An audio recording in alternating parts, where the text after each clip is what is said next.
बिस्मिल्लाहिर्रहमानिर्रहीम अस्सलाम वालेकुम। Section 16 Government Analyst. The federal government or provincial government may by notification in official gazette appoint such person as it thinks fit.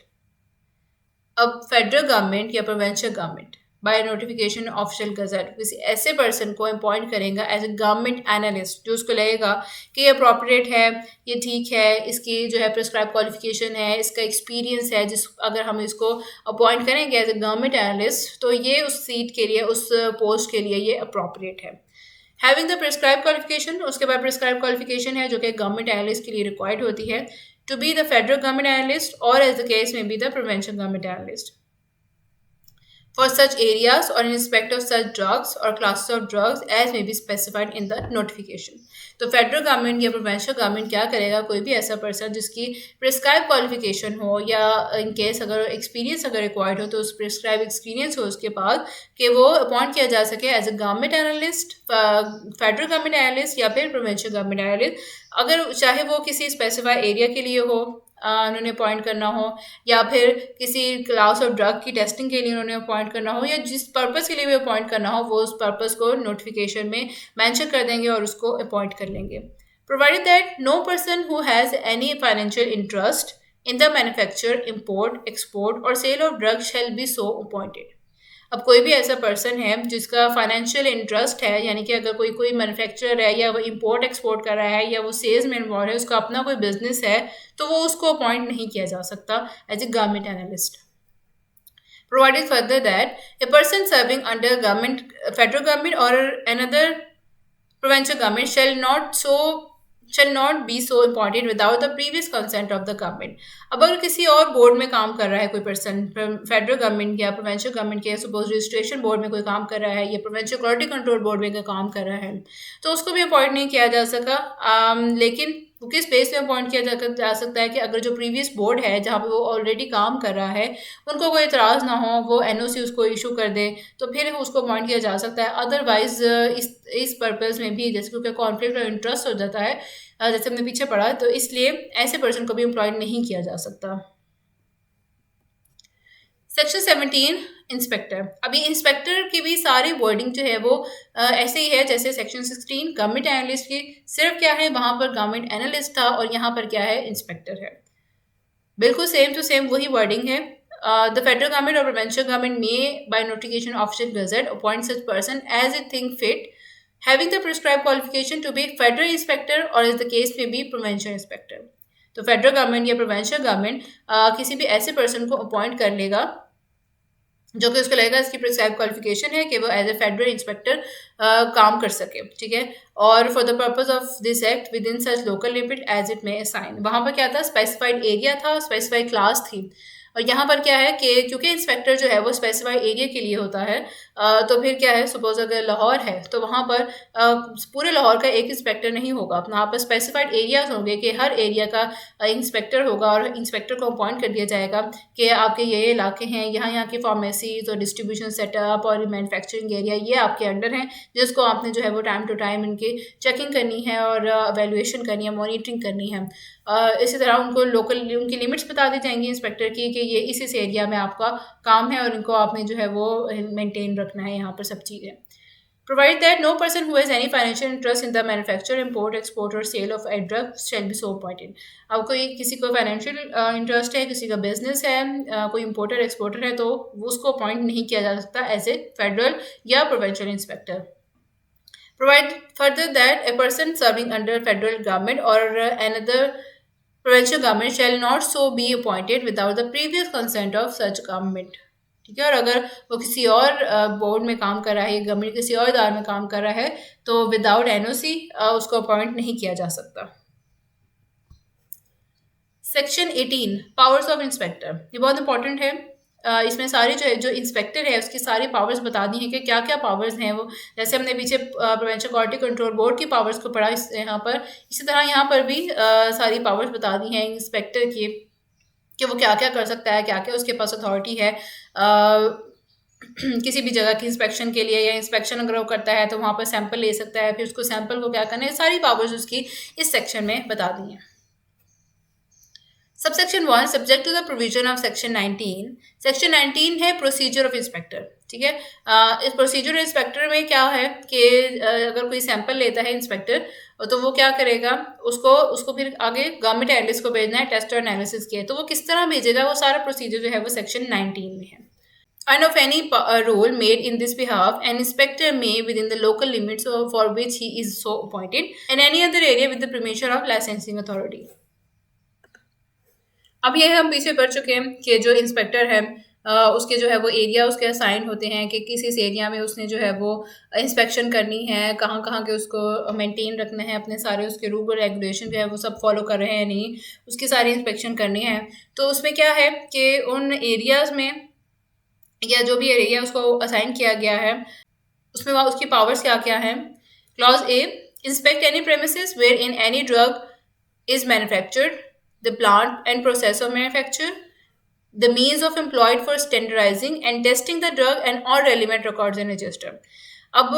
सबसे पहले क्या power आ गई inspector की कि वो किसी भी प्रेमिसेस को, किसी भी जगह को जो है जहाँ पे ड्रग मैन्युफैक्चर हो रही है, जहाँ पर प्लांट है, मैन्युफैक्चरिंग प्रोसेस हो रहा है, या फिर टेस्टिंग हो, स्टैंडर्डाइजेशन हो रही है ड्रग के, या कोई भी रेलिवेंट रिकॉर्ड रजिस्टर है इससे अकॉर्डिंग, तो क्या है वहाँ पर इंस्पेक्ट कर सकता है। वहाँ पर क्या है, इंस्पेक्टर जो है वो अपनी इंस्पेक्शन कर सकता है। क्लॉज बी, सेकंड पावर क्या आ रही है, inspect any premises wherein any drug is sold or is stocked or exhibited for sale or is distributed, the storage arrangement and all relevant recording system. Clause A में क्या था कि कहीं पे ड्रग मैन्युफैक्चर हो रही है, manufacturing process या प्लांट है, तो वहाँ पर इंस्पेक्ट कर सकता है। यहाँ पर क्या है, कहीं भी कोई भी ड्रग अगर है वहाँ पे सोल्ड हो रही है, सेल हो रही है, वहाँ पर अगर डिस्ट्रीब्यूशन के लिए स्टॉक की हुई है या डिस्ट्रीब्यूट हो रही है, तो वहाँ पे उन जगहों पे भी जो इंस्पेक्टर है वो इंस्पेक्ट कर सकता है जाके। Clause C, take samples of any drug which is being manufactured or being sold or stocked or exhibited for sale is being distributed. अगर इंस्पेक्टर को शक हो कि यहाँ पर कंट्रावेंशन हो रही है, यहाँ पर कोई वायलेशन हो रही है, ड्रग जो है वो एडल्टेटेड, सुपोरियस हो सकती है, सब स्टैंडर्ड हो सकती है, तो वो क्या करेगा, उसका सैंपल ले लेगा, ड्रग का सैंपल ले लेगा, जो भी ड्रग मैन्युफैक्चर्ड या सोल्ड हो रही है, स्टॉक्ड हो रही है डिस्ट्रीब्यूशन के लिए, तो वो उसके पास क्या पावर है कि वो उनमें से किसी भी ड्रग का सैंपल ले सकता है। Clause D, enter and search with such assistance, if any, or as he consider necessary, any building, vessel, or place in which he has reason to believe that an offence under this act or any rule has been or is being committed, or may continue to be committed. Fourth power क्या आ रही है कि जो inspector है वो किसी जगह पर एंटर हो सकता है, वहाँ पर सर्च कर सकता है, अकेला भी जा सकता है, किसी अपने असिस्टेंट्स को भी रख सकता है, यानी कि एक दो बंदे भी अपने साथ रख सकता है अगर उसको लगे कि ये नेसेसरी है, या फिर अगर उसको कोई गवाह की ज़रूरत है तो वो उसको कोई भी अपने असिस्टेंट्स के साथ, किसी एक दो बंदों के साथ वो किसी भी जगह पर जाकर वहाँ पे सर्च कर सकता है, किसी भी बिल्डिंग में, किसी भी वेसल या कंटेनर में, किसी भी जगह पर जहाँ पर उसको लगे कि यहाँ पर अफेंस हो रहा है। ठीक है, यहाँ पर अफेंस हो रहा है, यहाँ पे अफेंस कमिट हुआ है, और यहाँ पर और may continue to be committed. ठीक है, तो ऐसी जगहों पर वो जाकर एंटर कर सकता है और वहाँ पर सर्च कर सकता है। नेक्स्ट पावर क्या है, clause E, call any person to be present at a witness. ठीक है, पहले हम पढ़ चुके हैं कि वो वहाँ पर सर्च करने जा सकता है with any assistance if he required या if he think it is necessary. तो क्या है, यहाँ पर क्या है कि वो खुद चला गया है और वहाँ पर उसने इंस्पेक्शन की है और फिर उसको लगा है कि यहाँ पर किसी और पर्सन का भी होना ज़रूरी है जो इसको एज ए गवाह मैं कोर्ट में पेश कर सकूँ, तो किसी पर्सन को कॉल कर सकता है जो कि एज ए विटनेस हो, जो है इसके सर्च एंड सीजर में। सीजर है फ्रीज कर देना, जो भी एसेट्स हैं, जो भी प्रॉपर्टी है, जो भी इलीगल प्रॉपर्टी उसको लगेगा कि इसमें कंट्रावेंशन हुई है तो वो उसको सीज़ कर देगा। और उसमें क्या होगा, सीज़ में क्या होता है कि ना फिर उसको कोई ना वो सेल हो सकती है ना स्टोर हो सकती है जब तक कि वो फ्री ऑफ चार्ज ना हो जाए, जब तक कि उसके ऊपर एलिगेशन ना उतर जाए कि ये जो है वो इस पर कोई इसने एलिगेशन नहीं की, इसने कोई इसमें कंट्रावेंशन नहीं की, उसके बाद वो सेल कर सकता है, मतलब अगर सीज़र का टैग उस पर से हट जाए तो। फिर क्या है, किसी भी पर्सन को कॉल कर सकता है कि वो जो है वो अगर वो सर्चिंग कर रहा है तो उसमें वो गवाह हो, और या अगर वो सीज कर रहा है, और in connection with any other matter where the presence of witness is necessary. यहाँ पर कोई भी अदर मैटर है जहाँ पर उसको लगे कि यहाँ पे एक विटनेस का होना ज़्यादा ज़रूरी है ताकि उसके अलावा भी किसी और को पता हो और वो फिर लीगल प्रोसीडिंग में आसानी हो। Clause F, seize such drug or all material used in the manufacture thereof and any other article, including registered cash memos, invoice, and bills, which he has reason to believe may furnish evidence of the commission of an offense punishable under this act or any rules. किसी भी drug को seize कर देगा या कोई भी material,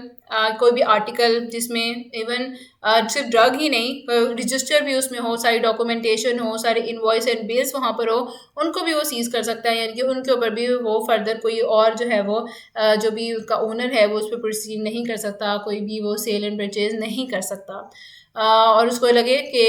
इनके base पे जो है वो ऑफेंस किया गया है, इनको कमीशन किया गया है और ये ऐसा ऑफेंस है जो कि पनिशेबल है, जिस पर सज़ा हो सकती है, तो वो उन सब चीज़ों को जो है वो सीज कर सकता है ड्रग समेत। Provided that where the contravention is such which can be remedied, the stock shall not be seized upon undertaking in writing of person not to sell drug without remedying the defect under imitation to the board concerned. अगर कोई ऐसा contravention है, ऐसी खिलाफ वर्जी हुई है जिसको रिमीडाइड किया जा सके, यानी कि जिसको करेक्ट किया जा सकते हैं। सपोज अगर कोई लेबलिंग में इशू हो तो फिर वो लेबलिंग को दोबारा किया जा सकता है, ठीक है। इसी तरह की कोई पैकेजिंग में कोई इशू है तो पैकेजिंग को जो है वो दोबारा से सही तरीके से किया जा सकता है। तो अगर इस तरह का कोई इशू है जिसको करेक्ट किया जा सकता है तो उसमें फिर स्टॉक को सीज नहीं करते, स्टॉक को सीज नहीं करते, उसको एक जो है वो एक नोटिस दे देते हैं कि ये इसको तब तक इस ड्रग को सेल नहीं करेगा जब तक कि ये डिफेक्ट को दूर ना करते,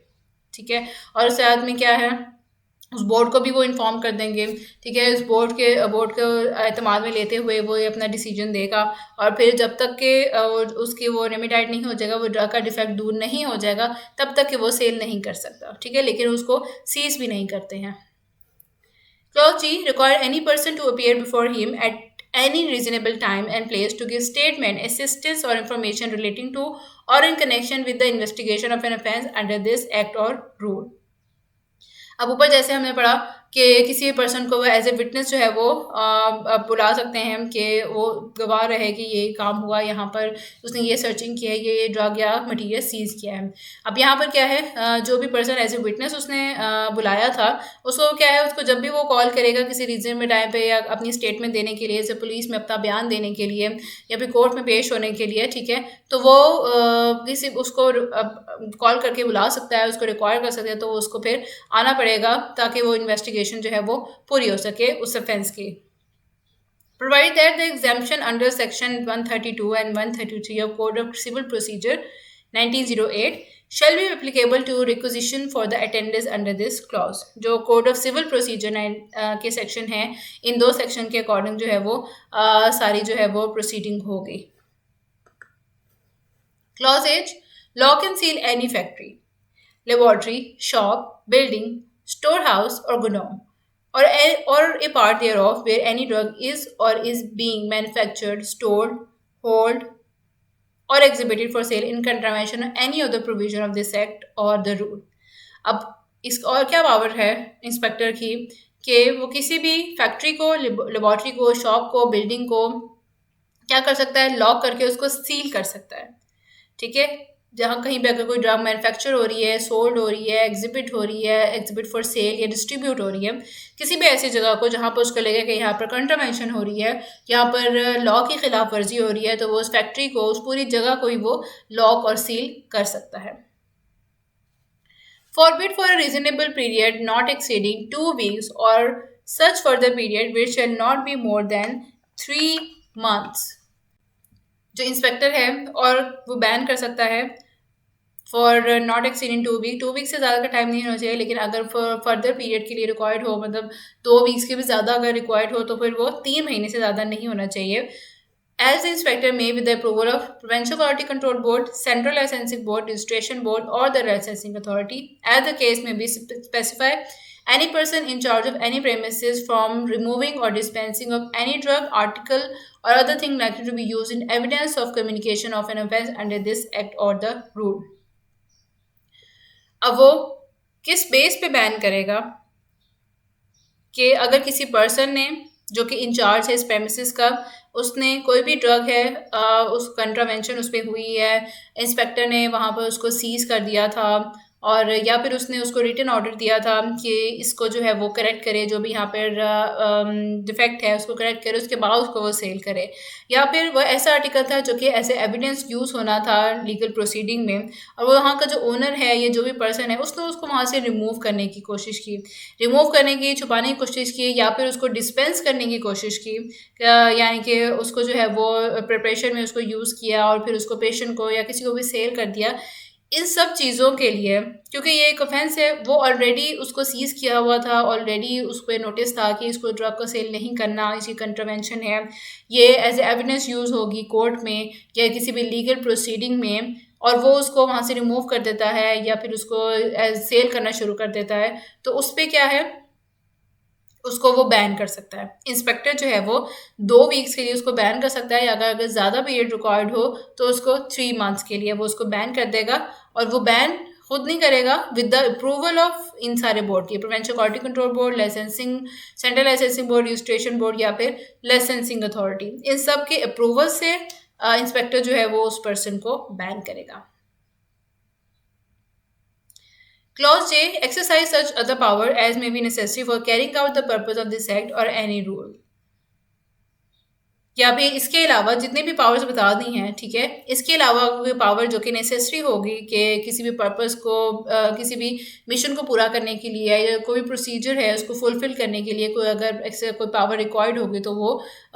इस एक्ट के अकॉर्डिंग वो कैरी आउट कर सकता है। Provided that the power under section clause F to J shall be exercisable only by an inspector specifically authorized in his behalf by an order in writing by government appointing him subject to such condition as may be specified in the order। अब जितनी भी ऊपर power बता दी हैं, ये सिर्फ और सिर्फ एक इंस्पेक्टर ही फुलफिल कर सकता है, यानी कि इंस्पेक्टर ही इनको, ये एक इंस्पेक्टर के अंडर ही आती हैं, ठीक है, क्योंकि गवर्नमेंट ने उसको अपॉइंट किया है, उसको सब्जेक्ट कुछ कंडीशन थी जिनकी बेस पे उसने अपॉइंट किया है, तो उन कंडीशन को मद्देनजर रखते हुए वो इन पावर्स को इस्तेमाल करेगा।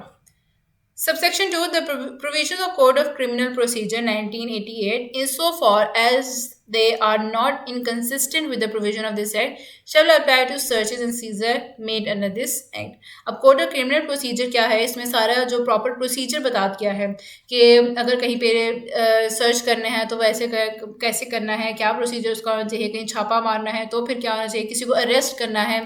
तो क्या प्रोसीजर होना चाहिए। तो इसलिए कोड ऑफ क्रिमिनल प्रोसीजर के अकॉर्डिंग ही जो कि सर्च एंड सीजर की जाएंगी वो उसको उस प्रोसीजर को फॉलो करते हुए करनी है। Next is section 19, procedure for inspector.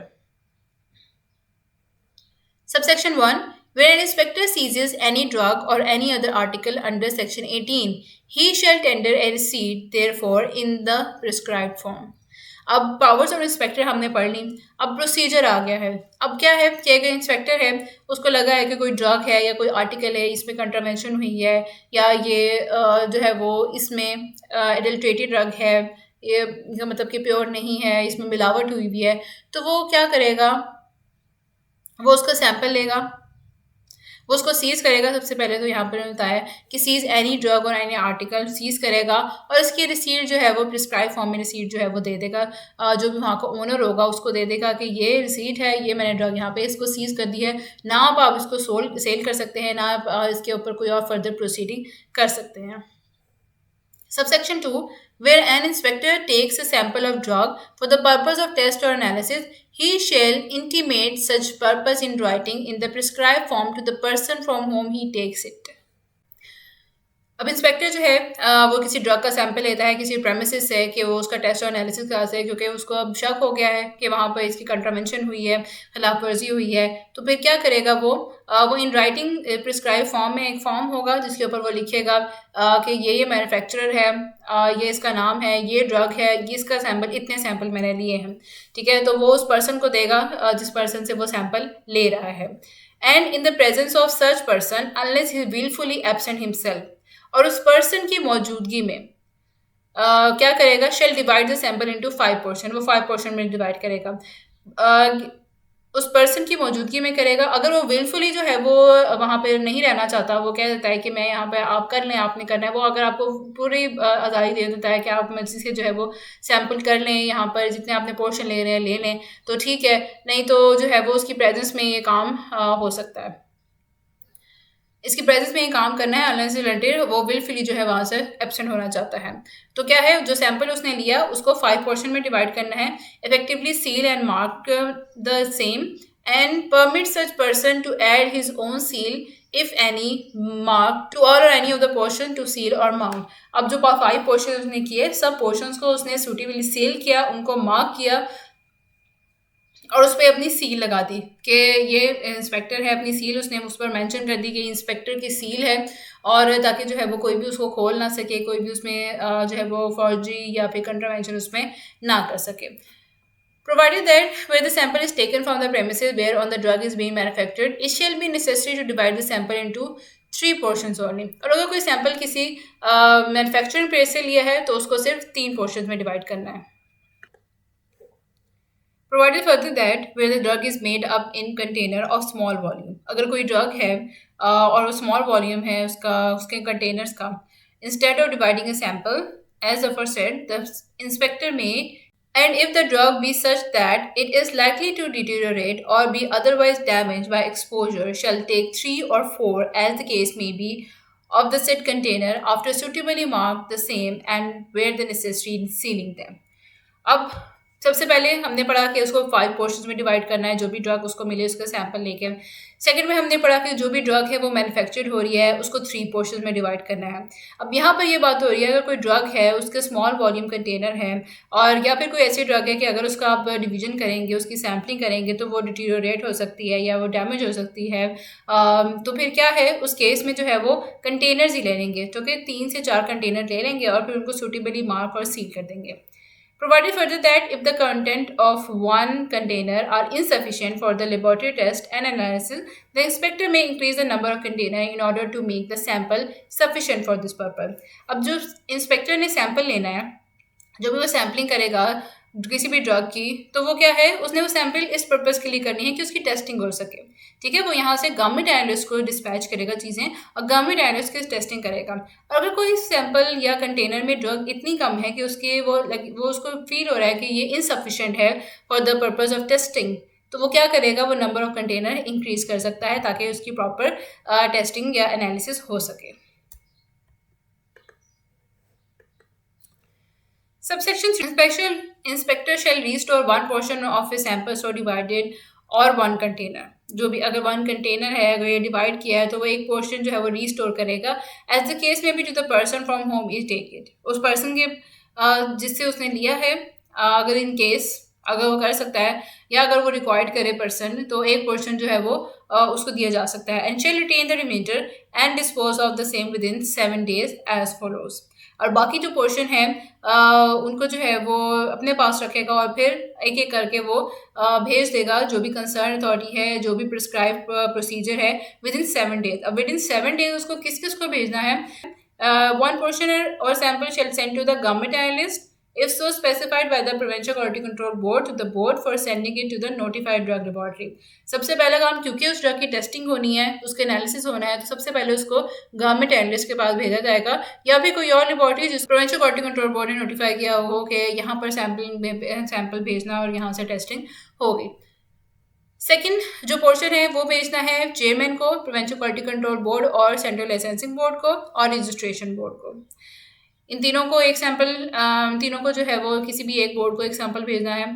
जो तीसरा सैंपल है वो किसको भेजना है, वारंटर को, if any named under the provision of section 3 of section 32। अगर कोई वारंटर है उस ड्रग का, उस ड्रग के मैन्युफैक्चरर कोई वारंटर है तो वो उसको भेजेंगे तीसरा पोर्शन। और जो चौथा पोर्शन है वो किसको भेजना है, he shall send to the person purporting to its manufacturer or importer as the case may be. अगर उस ड्रग वो मैन्युफैक्चरर है उसको, या फिर अगर कोई उस ड्रग का इम्पोर्टर है तो एक जो पोर्शन है वो उसको भेजना है। Subsection 4, where an inspector sees any drug containing any filthy or putrid substance, vermin, worm, rodent, insect, and any foreign matter which is visible to the naked eye। अगर कोई सैंपल है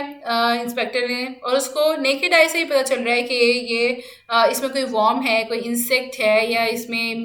फिल्थी या प्रोटेड substance है जो कि naked eye से ही नज़र आ रहा है, तो वो उसमें क्या करेगा,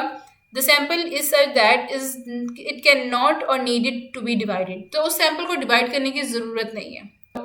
क्यों ज़रूरत नहीं है? क्योंकि इंस्पेक्टर ने सारी डिवीजन की थी और इस डिवीजन का सही मेन पर्पस ये था कि इस टेस्ट की एनालिसिस हो सके, ये कंफर्म हो सके कि इस ड्रग में कोई भी कंट्रावेंशन तो नहीं हुई, इसमें एक्टिव इंग्रेडिएंट मौजूद है कि नहीं है। उस सब पर्पस के लिए जो है वो डिवाइड कर देगा। अब जब नेकेड आई से ही पता चल रहा है कि इसमें जो है प्रॉब्लम है, इसमें कोई वॉर्म है, कोई इंसेक्ट है, कोई फॉरेन मैटर है, तो वो उसको डिवाइड करने की इसको ज़रूरत नहीं है।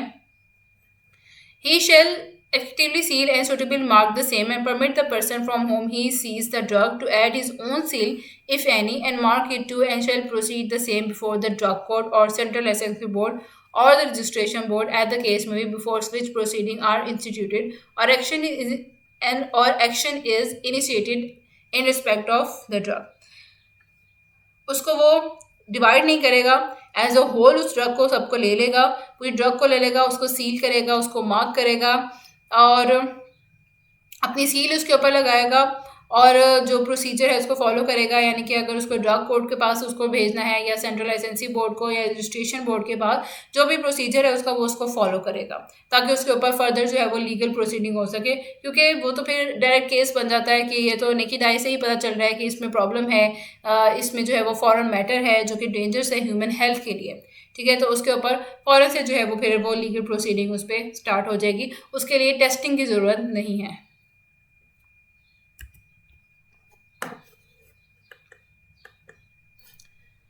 Subsection 5, where an inspector takes any action under Section 18. Clause A, he shall, as soon as practicable, ascertain whether or not the drug contravene any of the provision of this act, and if it is ascertained that the drug does not so contravene, he shall forthwith revoke the order passed under the said section, or as the case may be, take such action as may be necessary for the return of stock seized and payment of the sample taken under intimation of the board concerned. और ये inspector section 18 के under जो है वो क्या action लेता है, कौन कौन से एक्शन लेता है कि as soon as he shall as soon as practicable asset, अगर उसको पता चल जाए कि जो ड्रग उसने जिसके सैंपल लिए, जिसके ऊपर शक हुआ था उसे कि इसने कंट्रावेंशन की है, इसने कोई खिलाफ वर्जी की है और उसने उसके सैंपल लेकर उसकी टेस्टिंग के लिए भेज दिया है। अब उसको ये पता चला है कि इस ड्रग ने जो है वो कंट्रावेंशन नहीं की थी, इस ड्रग के ये पूरे लॉ के अकॉर्डिंग थी, ड्रग एक्ट ने जो जो प्रोसीजर है उनको फॉलो किया था, उस तरह की रजिस्ट्रेशन कराई थी, जो भी लाइसेंसिंग के कंडीशंस जिस पे इशू हुआ था लाइसेंस को फुलफिल कर रही थी। तो उस पर क्या है कि फ़ौरन जो है इंस्पेक्टर वो कैंसिल कर देगा जो भी सीज़ का ऑर्डर था, जो उस ड्रग को उसने सीज़ किया हुआ था उस ऑर्डर को फ़ौरन कैंसिल करेगा और जो भी नेसेसरी स्टेप्स हैं वो लेगा ताकि जो भी सीज़ स्टॉक है, जो भी स्टॉक उसने सीज़ किया था उसको वो रिटर्न कर सके ओनर को। और and payment of the sample, और जो उसने सैंपल लिए थे, जो भी पीछे हमने पढ़ा कि उसने सैंपल लिए, 5 सैंपल लिए, 10 लिए,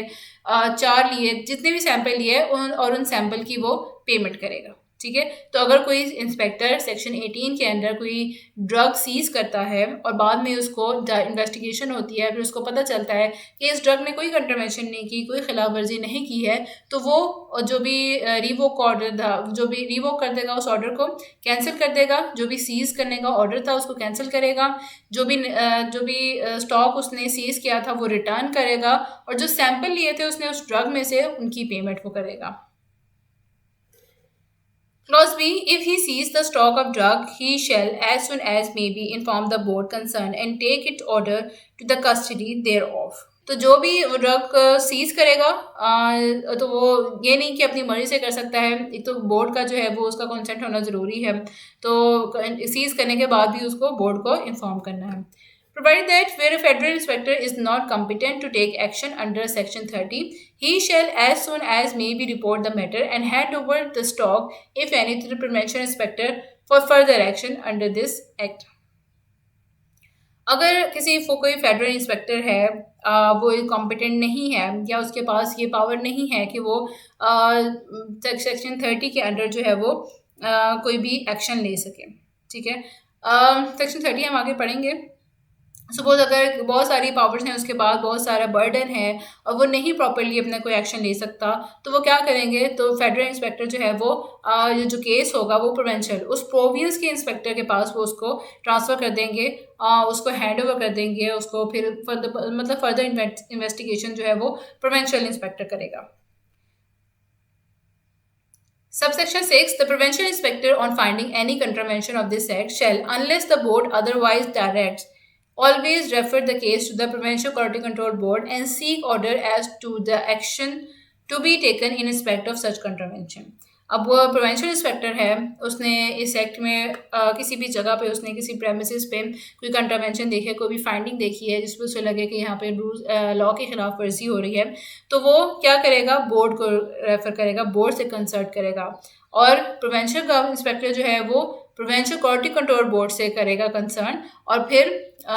वहाँ से फिर जो भी बोर्ड जो है वो एक्शन करने को कहेगा वो उसको इम्प्लीमेंट कर देगा। Or in the case of federal inspector on finding any contravention of this act for which he is authorized shall, unless otherwise directed, always refer the case to the Central Licensing Board, Registration Board or any other authority specified for the purpose. Provincial inspector ने किसको जो है वो उस refer करना है case provincial quality control board को, और जो फेडरल इंस्पेक्टर है उसने जो केस रेफर करना है सेंट्रल लाइसेंसिंग बोर्ड को, रजिस्ट्रेशन बोर्ड को या कोई भी अदर अथॉरिटी को, इन केस अगर उसको कोई कंट्रावेंशन मिलती है, कोई फाइंडिंग ऐसी मिलती है जिस पर लगे कि यहाँ पे लॉ की खिलाफ वर्जी हो रही है, और फिर जो central licensing board, registration board या फिर कोई भी अथॉरिटी उसको फिर ऑर्डर देगा जिस पर फिर वो एक्शन लेगा। Section 20. Persons bound to disclose place where drugs are manufactured or kept. Every person for the time being in charge of any premises whereon any drug is being manufactured or is kept for sale or distribution shall, on being required by any inspection, so to do. Disclose to the inspector the place where the drug is being manufactured or is kept, as the case may be. किसी भी premises का जहाँ पे drug manufacture हो रही है, cell हो रही है, डिस्ट्रीब्यूट हो रही है, ठीक है, और वहाँ पर से कोई इंचार्ज है, कोई मैनेजर है, और वहाँ पर कोई इंस्पेक्टर आता है, वो इंस्पेक्शन करना चाहता है, वो देखना चाहता है कि कहाँ कहाँ पे ड्रग मैन्युफैक्चर हो रही है, किस तरीके से हो रही है, कहाँ पर रिकॉर्ड्स रखे हुए हैं, कहाँ पे सेल हो रही है, कहाँ पर स्टॉक रखा हुआ है, तो वो उस पर्सन को डिस्क्लोज करना पड़ेगा इंस्पेक्टर को। ठीक है, इंस्पेक्टर के पास ये सारा राइट है कि उसको जो चीज़ वो रिक्वायर करे, जो चीज़ वो कहे कि ये मुझे कि इस मैन्युफैक्चरिंग जहाँ पे ड्रग मैन्युफैक्चर हो रही है वहाँ की इंस्पेक्शन करना चाहता है, तो वो एरिया जो है वो इंस्पेक्टर के लिए को डिस्क्लोज किया जाए, वहाँ पे इंस्पेक्टर के लिए जाया जाए जहाँ पे ड्रग केप्ट है या मैन्युफैक्चर हो रही है। Section 21. Disclosure the name of manufacturer. Every person not being the manufacturer of drug or his agent for the distribution thereof shall, if so required by an inspector, disclose to him the name, address, and other particular of the manufacturer or other person from whom he required the drug. अगर कोई कोई person है वो drug cell कर रहा है या distribute कर रहा है, ठीक है, और इंस्पेक्टर को उस पर लगे कि यहाँ पर कोई कंट्रावेंशन है, ठीक है, कोई खिलाफ वर्जी है, कोई ड्रग में उसको प्रॉब्लम लग रही है, तो वो क्या है कि उस पर्सन को, क्योंकि वो तो खुद तो मैन्युफैक्चर नहीं है उस ड्रग का, तो वो पर्सन उसका जो है अगर इंस्पेक्टर रिक्वायर्ड करे तो वो मैन्युफैक्चरर का उसका नाम, एड्रेस, उसकी सारी इंफॉर्मेशन वो डिस्क्लोज करेगा किसको, इंस्पेक्टर को। ठीक है, अगर इंस्पेक्टर चाह रहा है, इंस्पेक्टर मांग रहा है उससे इंफॉर्मेशन मैन्युफैक्चरर की, तो उसको सारी इंफॉर्मेशन उस पर्सन को जो भी इंचार्ज है वहाँ का, जो भी उस टाइम पे काम कर रहा है या कोई भी ओनर है उस जगह का, और तो वो क्या है उसको पाबंद है इस चीज़ का कि इंस्पेक्टर को मैन्युफैक्चरर की सारी डिटेल्स दी जाएँ। Section 22. Reports of government analyst. पहले हमने इंस्पेक्टर पढ़ लिया, पावर्स ऑफ इंस्पेक्टर पढ़ ली, फिर प्रोसीजर पढ़ लिया, उन दोनों का हमने हर उस बात में ये कहा कि इसका ये पावर है, अगर यहाँ पे ड्रग सीज करता है तो उसके बाद सैम्पलिंग होगी, और सैम्पलिंग के बाद सबसे पहला जो सैम्पल होगा वो किसके पास जाएगा, गवर्नमेंट एनालिस्ट के पास जाएगा। अब गवर्नमेंट एनालिस्ट क्या करेगा वो सेक्शन 22 में हम पढ़ेंगे। Subsection 1. The government analyst to whom a sample of any drug has to be submitted for test and analysis under subsection 3 of section 19 shall deliver to the inspector submitting it a signed report in quadruplicate in the prescribed form and forward one copy thereof to the authority as may be prescribed. अब government analyst के पास inspector ने sample भेज दिया, उसके बाद उसने उसकी testing की, टेस्टिंग करने के बाद उसने एक रिपोर्ट बनाई, रिपोर्ट उसने बना ली कि ये टेस्ट किया है, ये टेस्ट किया है, इसकी ये रिमोट है, इसमें ये कंटेंट्स हैं। तो क्या करेगा, फिर वो एक रिपोर्ट जो है वो साइन करके क्वाड्रुप्लिकेट इन प्रेस्क्राइब फॉर्म और फिर एक कॉपी जो है वो कंसर्न अथॉरिटी को भेज दी जाएगी। इंस्पेक्टर को भेजेगा सबसे पहले, तो क्योंकि इंस्पेक्टर ने उसको टेस्ट करने के लिए कहा था, इंस्पेक्टर को सबसे पहले भेजेगा और एक कॉपी जो है वो कंसर्न अथॉरिटी को भेज देगा। Subsection 2, the government analyst as far as may be shall submit the report referred to in subsection 1। अब गवर्नमेंट एनालिस्ट ने रिपोर्ट सबमिट कर दी according to subsection 1 within 60 days of receipt by him of the sample of drug. Sample of drug उस तक पहुंचा, inspector ने sample भेज दिया, उसके विद इन 60 days में गवर्नमेंट एनालिस्ट को रिपोर्ट तैयार करके वापस भेजनी है। ठीक है, ये जो भी सैंपल है उसका क्या रिजल्ट आया है, उसके बाद 60 days यानी 2 महीने का उसके बाद टाइम होता है। And if he is not able to do so for reasons beyond his control, shall communicate the reasons to the inspector in writing and shall endorse its copy to the Central Licensing Board, or if the case may be Registration Board, or the Provincial Quality Control Board, who shall have the sample tested for the same or any other government analyst or the government drug testing laboratory or any other laboratory for or the notifying drug laboratory. Government analyst के पास 60 days का time था कि वो 60 days में जो है वो report submit करें। अब रिपोर्ट उसने सबमिट नहीं की 60 days में, कोई प्रॉब्लम आ गई है, कोई क्राइसिस आ गए हैं, सपोज जैसे कोरोना के इश्यूज़ में सब चीज़ें बंद हो गई थी, तो उसमें क्या है कि वो टाइमली जो है वो एनालिसिस नहीं कर सका, टेस्टिंग नहीं कर सका। तो इसमें क्या है कि सबसे पहले अगर वो 60 days के टाइम में वो नहीं कर सका तो वो क्या है, सबसे पहले इंस्पेक्टर को इन्फॉर्म करेगा, रीज़न देगा कि ये रीज़न थी जिसकी वजह से वो एनालिसिस नहीं कर सका। और सेकेंडली वो एक कॉपी उसी राइटिंग की, वो क्योंकि इन राइटिंग वो इंस्पेक्टर को बताएगा कि ये रीज़न थी जिसकी बेस पे वो काम नहीं कर सका, और उसकी एक कॉपी क्या है सेंट्रल लाइसेंसिंग बोर्ड को, रजिस्ट्रेशन बोर्ड को, प्रोविंशियल क्वालिटी कंट्रोल बोर्ड को भेजी जाएगी। यहाँ से बात आगे ऐसे है कि हमने सेक्शन 19 में पढ़ा कि एक सैंपल जो है, जो ड्रग का सैंपल है, वो किसको भेज रहे थे, गवर्नमेंट एनालिस्ट को भेज रहे थे। एक सैंपल जो है वो किसी भी बोर्ड को भेज रहे थे, रजिस्ट्रेशन बोर्ड था, सेंट्रल लाइसेंसिंग बोर्ड था, या फिर प्रोविंशियल क्वालिटी कंट्रोल बोर्ड था। अब इनके पास भी एक सैंपल क्योंकि मौजूद है, ठीक है, तो उनके पास ये अथॉरिटी है कि वो इन सैंपल जो उनके पास इंस्पेक्टर ने भेजा था वो उसकी किसी और गवर्नमेंट एनालिस्ट से उसकी टेस्टिंग करा लें, या किसी और गवर्नमेंट ड्रग टेस्टिंग लेबॉर्ट्री से, या कोई भी प्राइवेट लेबॉर्ट्री से, या कोई भी नोटिफाइड ड्रग लेबॉर्ट्री से वो उसकी टेस्टिंग करा लें, ताकि टाइमली जो है वो ये काम हो सके, टाइमली जो है वो प्रोसीजर चल सके। अगर कंट्रावेंशन हुई है तो उसके ऊपर लीगल प्रोसीडिंग चल सके, और अगर नहीं हुई तो उसका स्टॉक जो है वो अनसीज किया जाए, उसके उस चीज़ का ऑर्डर वहाँ से रिवोक कर लिया जाए। Who shall have the sample tested for the same और एनी अदर गवर्नमेंट एनालिस्ट और the government drug testing laboratory और एनी अदर लेबॉर्ट्री और द नोटिफाइड ड्रग लेबॉर्ट्री। ठीक है, इन तीनों बोर्ड के पास क्योंकि एक सैंपल था मौजूद, इन तीनों में से किसी एक के पास सैंपल मौजूद था, इसलिए इन राइटिंग जो है वो इन तीनों बोर्ड्स के पास भेजा गया, और इन दोनों बोर्ड में जिसके पास सैंपल होगा वो उसकी किसी और ड्रग गवर्नमेंट एनालिस्ट के साथ या किसी और ड्रग टेस्टिंग लेबॉर्ट्री से उसकी टेस्टिंग करा लेगा। And shall ensure the receipt of result of such drug analysis within a further period as may prescribe and shall make the test report available to the inspector for the further action. और फिर उसके वो उनको भी time बता देंगे कि इतना टाइम है जिसमें आपने टेस्ट की जो है वो रिपोर्ट बनानी है, और वो रिपोर्ट आ जाएगी तो वो इंस्पेक्टर को फॉरवर्ड कर देंगे ताकि इंस्पेक्टर जो है वो नेसेसरी स्टेप ले सके। ठीक है, तो सबसेक्शन 2 का जो खुलासा है वो ये है कि गवर्नमेंट एनालिस्ट के पास 60 days का टाइम होता है। 60 days में अगर वो टेस्ट और एनालिसिस की करके रिपोर्ट नहीं बना सका तो उसको इन राइटिंग इंस्पेक्टर को बताना होगा। ठीक है, इन राइटिंग वो बता देगा कि ये प्रॉब्लम थी जिसकी वजह से मैं टेस्ट टाइमली नहीं कर सका, और इसकी एक कॉपी जो है वो central licensing board, registration board या फिर quality control, provincial quality control board को दी जाएगी। क्योंकि इन तीनों बोर्ड्स के पास ऑलरेडी हम पढ़ चुके हैं सेक्शन 19 में कि इन तीनों बोर्ड्स को भी एक सैंपल दिया जाता है। तो इन तीनों बोर्ड के बाद जिसके पास भी सैंपल होगा वो किसी और गवर्नमेंट एनालिस्ट से या फिर गवर्नमेंट ड्रग टेस्टिंग लेबॉर्ट्री से या किसी भी नोटिफाइड लेबॉर्ट्री से वो टेस्ट करवा लेगा। वहाँ से उसकी टेस्ट की रिपोर्ट के लिए वो टाइम दे देंगे कि इतने दिनों में आप हमें रिपोर्ट बना के दे दें, और फिर वो रिपोर्ट जो है वो इंस्पेक्टर को दे दी जाएगी और इंस्पेक्टर उस पर फर्दर लीगल प्रोसीडिंग्स करेगा।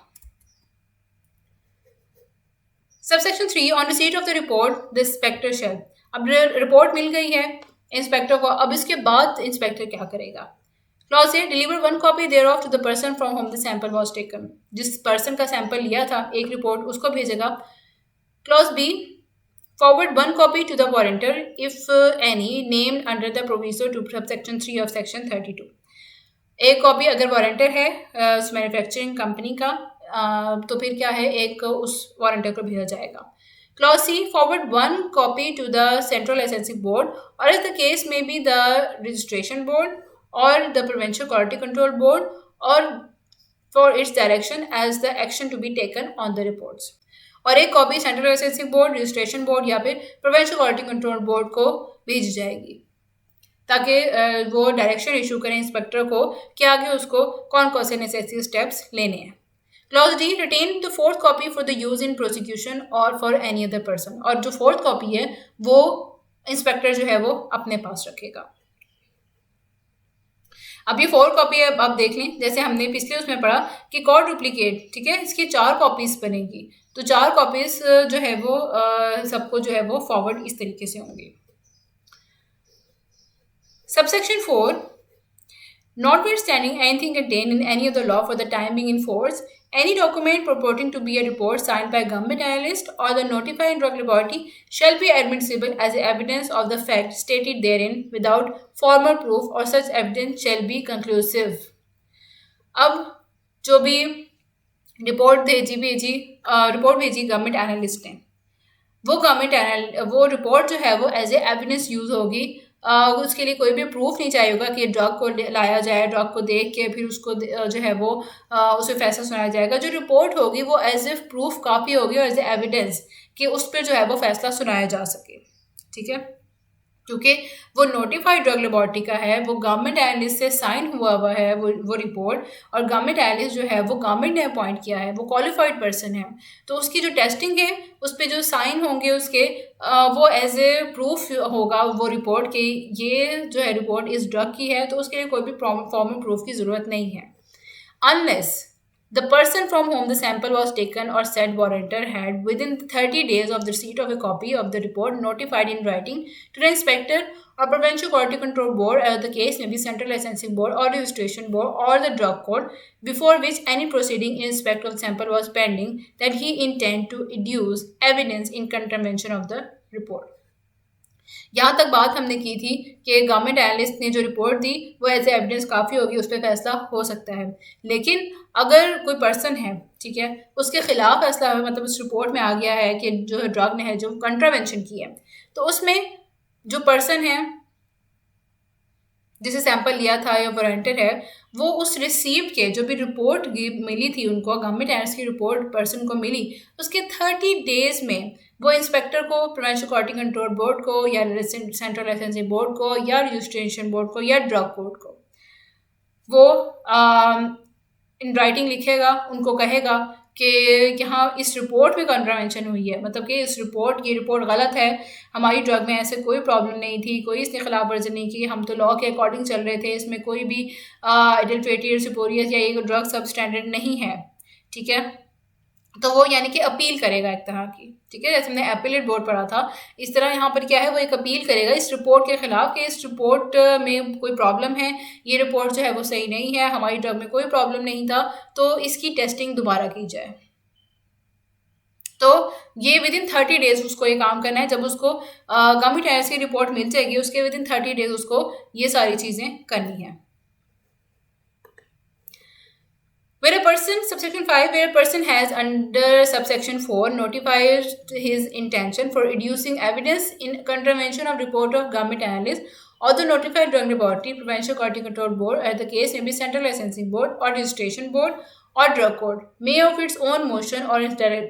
discretion at the request either of complainant or the accused cause the sample of the drug lying with the board concerned under subsection 3 of section 19 to be sent for test analysis to the federal drug laboratory or the other laboratory specified for the purpose of federal government or provincial government. पिछले section में हमने ये पढ़ा कि उस person ने जो है विदिन 30 डेज वो ये कह सकता है कि अगर उसको उस रिपोर्ट पे इख्तलाफ हो तो वो क्या करेगा,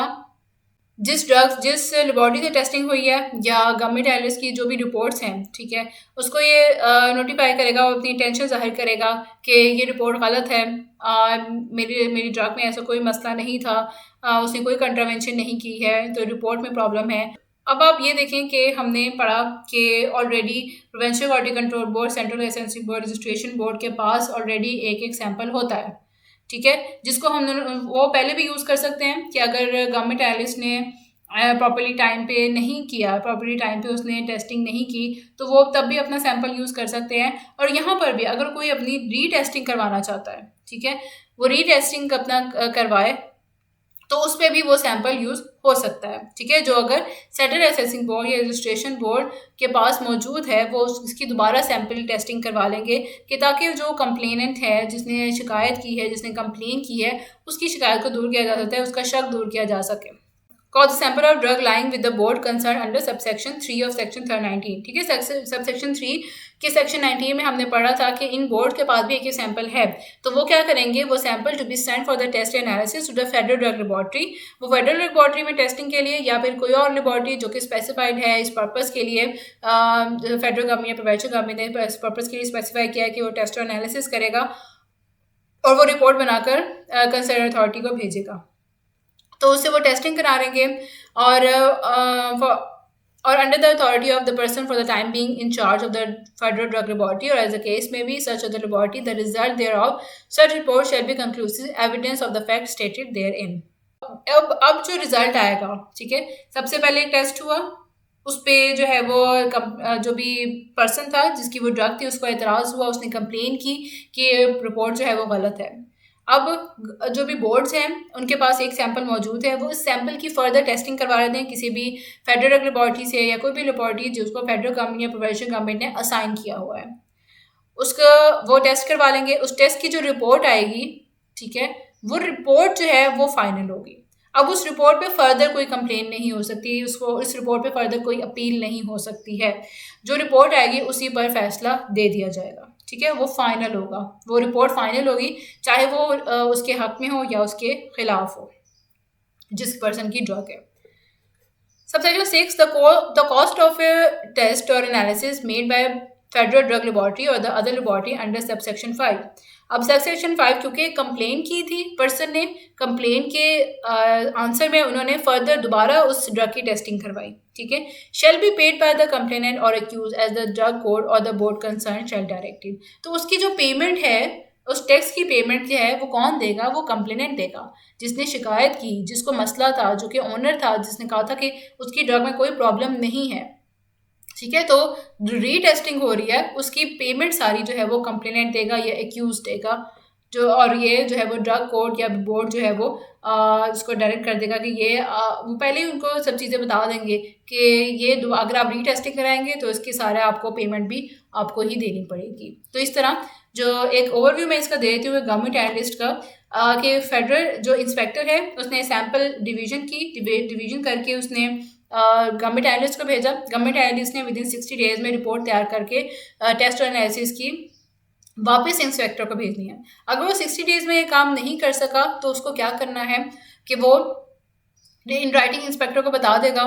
और जो भी कंसर्न बोर्ड है उनको बता देगा। बोर्ड के पास क्योंकि एक सैंपल मौजूद होता है, वो उस सैंपल की किसी और गवर्नमेंट एनालिस्ट से या किसी और लेबॉरेटरी से उसकी टेस्टिंग करवा लेंगे। उसके बाद जो रिपोर्ट होगी, वो 4 रिपोर्ट्स हैं, उनको फर्दर भेजा जाएगा, कंसर्न बोर्ड को भेजा जाएगा, जिसकी ड्रग है उसको भेजा जाएगा, वारंटर को भेजा जाएगा और एक रिपोर्ट जो है वो इंस्पेक्टर अपने पास रखेगा। अब इस रिपोर्ट पे अगर किसी को एतराज़ है, अगर जो भी पर्सन है जिसकी ड्रग थी उसकी रिपोर्ट में ये अगर ये आया है कि ये कंट्रावेंशन हुई है इस ड्रग में, तो वो क्या करेगा, वो विदिन 30 डेज़ वो बता देगा कि वो रीटेस्टिंग करवाना चाहता है, ठीक है। उसके बाद रीटेस्टिंग क्या होगी, कैसे होगी, कंसर्न बोर्ड के पास जो कि एक सैंपल मौजूद है, वो इस सैंपल की रीटेस्टिंग करवा लेंगे और उसकी रिपोर्ट जो आएगी वो फाइनल होगी, उसी पर फैसला दे दिया जाएगा। मतलब उसके ऊपर रीटेस्टिंग नहीं होगी या उसके ऊपर री अपील नहीं होगी।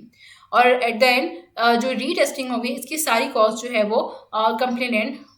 पे करेगा। Section 22A, Reports of the Notified Drug Laboratories. Subsection 1, the notified drug laboratory shall submit its report to the chairperson of the Provincial Quality Control Board. अब नोटिफाइड ड्रग लेबोरेटरी का काम क्या है कि उसको रिपोर्ट जो है वो सबमिट करनी है क्वालिटी कंट्रोल बोर्ड के चेयरपर्सन को। The provision of section 22 of the act shall as far as may be apply to the reports of a notified drug laboratory. Section 22 जो रिपोर्ट्स ऑफ गवर्नमेंट एनालिस्ट है, उसमें जो भी testing या analysis होगी उसकी जो है उसको नोटिफाइड ड्रग लेबोरेटरी जो भी नोटिफाइड करती गई हैं कि ये ड्रग लेबोरेटरीज हैं, यहाँ से टेस्टिंग होगी और तो टेस्टिंग के लिए वहीं से फिर वहीं पे अप्लाई करना है। Subsection 3, the board shall take necessary action on the reports in accordance with the act and the rules. तो जो बोर्ड है वो नेसेसरी जो भी कंसर्न बोर्ड हैं वो नेसेसरी स्टेप लेंगे in according with the acts and rule in the notified drug laboratories.